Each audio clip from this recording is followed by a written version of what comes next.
Hello mga brother sister, dito tayo ngayon. Ito yung washing machine, medyo mayroong problem. Pero hindi natin alam kung makakaya natin ito. Pero hingi tayo ng gabay kay Jesus sa ating Panginoon. Lahat ng ating ginagawa tayo humingi ng tulong sa Kanya. Dahil tanging gabay niya lang ang makakatulong sa atin. Wala nang iba. Kaya ito, problem nito, nakita ko, binuksan ko, ito siya. Meron siyang, yung pinaka-push button niya, start. Yun.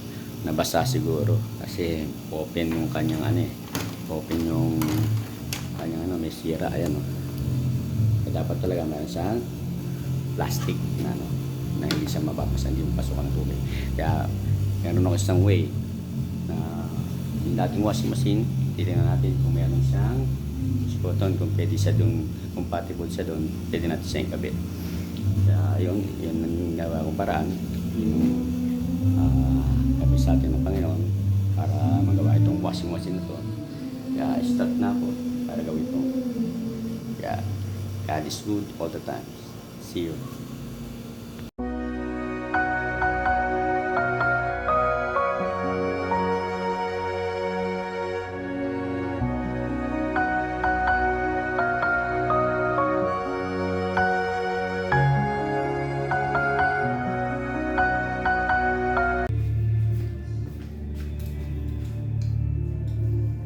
Yan, okay na. Okay na itong washing machine.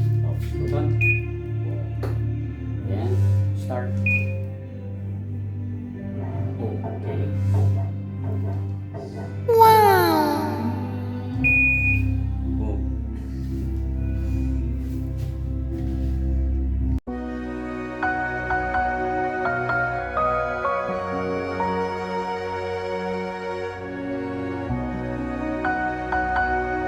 Yan, mga brother and sister, tapos na yung ni-repair natin washing machine. Pinalitan natin siya ng push button.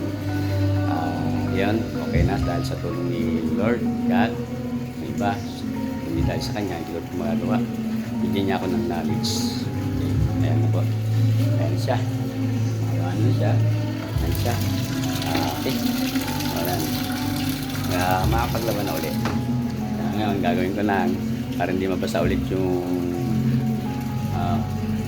push button niya kasi ito open.